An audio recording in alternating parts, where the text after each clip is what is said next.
Hey, are you a new principal of an urban school or a school that is rural, and you're feeling the push right now, and you're saying, I need to recruit new teachers. Especially, I need to recruit new teachers because there are people leaving my school, and I didn't even realize they were going anywhere. So, do you understand that recruitment doesn't just happen all at once? That recruitment takes time, it takes development. So you say, well, I've been to HR and they've sent me all these applications, and none of these people, when I call, they don't even answer the phone.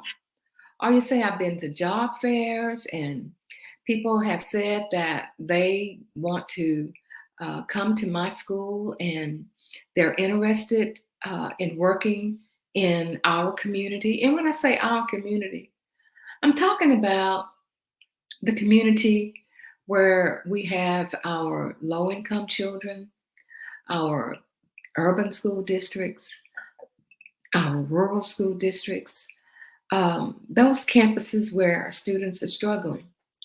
So you say, well, I've gotten lists from the alternative certification programs, and I mean, the list is a beautiful list. But, when I call those people, they say, they live 90 miles away, and, my school district, can't meet their pay scale, and our school district can't meet, their pay package. Then, what am I supposed to do? What am I supposed to do? So what I'm saying is that we have an opportunity to flip that around so that we have the opportunity to use the preseason strategy. So you say, well, talk about what's a preseason strategy? Well, it evolved, and the preseason strategy is that we're not going to wait until the end of the school year to start recruitment. The preseason strategy means that on the first day of school, we are going to use our teams to develop and evolve this preseason strategy. So, using the preseason strategy, you're going to have to develop your team. And developing a team just simply means that you, as the principal, you are going to make the determination what people you are going to have to help you to make the vision, the mission, and the core values come to fruition. Come to those days that your team is collaborating. Your team of language arts teachers, your team of math teachers, your team of social studies teachers, your team of science teachers. Each team has a responsibility to develop that vision. So what happens when you're developing that vision? You're developing that vision when you collaborate, when you sit down as a group that has been assigned by the principal and you meet certain goals. So as you are sitting down and you're meeting goals with all of these different teams, you're having different activities. What is actually going on? First of all, you are smoothing out this bumpy road. You are looking at your successes. You are looking at not failures, but as ways to improve meeting your vision, meeting your mission and your core values. So you say, well, that's all fine and good, but with recruitment, I'm just gonna go to the list. I'm gonna go to Google and I'm gonna say, give me 3 or 4 steps that's gonna help me to recruit teachers. Well, let's look at that. So The list says, well, let's look at your social media platforms. And the list says, well, let's look at alternative platforms. So what do you get? Let's look at universities. Let's look and see what kind of relationships you can develop with universities. First thing I want you to know about universities is that those universities have established those relationships in advance. They are not the ones who want to send their new teachers to our urban schools and our rural schools. That's just a matter of fact. Is that the right thing to do? No, it's not, but that's just reality. So you talk about, let's look at alternative platforms. Well, your alternative platforms are those people who maybe are scientists, or they're working in construction, or they're people who want to change professions. So you're going to go and look at those folks. Well, let me tell you, those people are not ready to be recruited at this time. They're just not ready. Or you say, well, let's look at social media. Social media does not help to establish relationships. You're going to go to social media, you're going to pull a person out, and then you're going to invite them to have an interview on your campus. There's no relationship formed there when it comes to your recruiting those people. The kinds of things that you are going to do in preseason to help you with your recruitment are those things that you are going to develop the entire school year. When you get your new teachers in, you are going to have that new teacher to be a part of a team. And then that team is going to develop into collaborations. That team is going to be looking at your vision. And if your vision, for example, says that we are going to have 100% of our children to master the algebra end of course test. And I know that may sound far-fetched, but if that's your vision, that's the direction that you're going in. And you know the kinds of struggles that you're going to have if your vision is for 100% of your eighth graders to pass the Algebra 1 EOC. That is the vision. And then working as a team, you start to dissect step by step by step how you are going to accomplish that vision.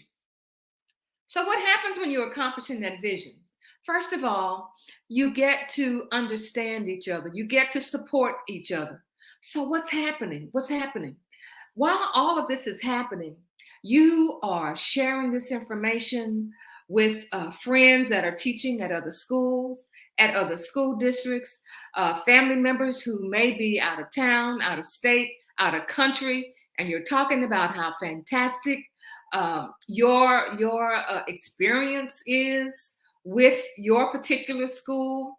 You are looking at roadblocks, and you are supporting each other by forming your agendas that's going to help you attack and to grow your mission and your core values. So what's happening? What's happening? We are so I say we're just so concerned about recruitment, and we just haven't figured out a way to encourage people to want to come to your campus. And I call this your preseason strategy. It's just like your athletes, your football players. They don't start the season off the first game without having some type of preseason arrangement. They're going to be recruited. They're going to do their training. They're going to establish relationships, and then you go on the field. Then you'll play the game. And that's what's happening when you do your preseason strategy. It's just not something that's just going to happen all of a sudden. You got relationships to build. People are going to want to come to your school because of the relationship that you're building with the team. So are you ready to develop your preseason strategy?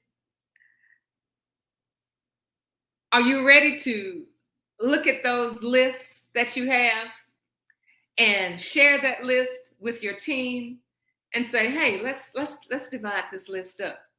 Our science department, we have an opening here. Look at this list of potential science teachers and let's get together. I mean, this is how if we start at the end, this is how we're going to have to work together. But when that new school district starts, you're going to already have your preseason plan underway. And that preseason strategy will take into account all of your team members, all of your collaboration, all of the things that you need to meet your vision. And then when the end of the school year comes around and your team says, well, we need a new ELA teacher, we need a new science teacher, and we need a new math teacher. And you say, all right, team, we have worked together. We have found people in our math department that we know is not a good fit.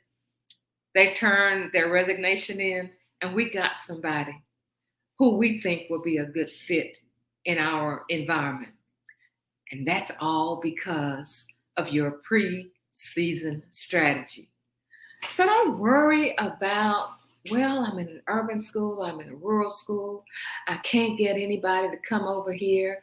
I have to depend upon permanent substitutes. I can't depend on people who are, straight out of college. And let me be, completely honest with you. That's going to be an issue. That's going to be an issue. But when you have a team, you can get through that. But what I want to encourage you to know is that your preseason is going to determine your recruitment. Are there going to be some struggles? Absolutely. Will you be able to get through it? Most of the time you will. And then once you get through it, you have your team to recommend these new teachers for your campus. And then you will come to the end of the year where you celebrate and you have a hallelujah success story. But the pre-strategy takes place at the beginning of the school year. And when that pre-strategy takes place, and it is a process throughout the year, when it comes to the end of the school year, you're going to say, this recruitment job, I got it underway. And even when you go to the job fair and you do have interested teachers who may be, within your adjoining cities or adjoining school districts, the first thing they're going to do is ask their friends about your school, because that's how we connect. That's how we build. And that's how we do our preseason strategy. So if you have more questions and you want to have more help with developing your team and see how we follow the 7 pillars of having a winning culture, then look on the script and give me a call so that we can schedule a meeting to discuss the kinds of things that's going to make your school a hallelujah success story. We can also look at the link and you can get a free 10-page handbook of successful ways to maintain your school success. And then, of course, you can click on the link to join Principals on the Come Up. So I'm Barbara Polk. I'm inviting you to make that call. Let's have a talk about the things that we can do to make your success and to use that preseason strategy. I'm Barbara Polk, Principals on the Come Up, where we transform schools into a hallelujah success story. We'll see you next time.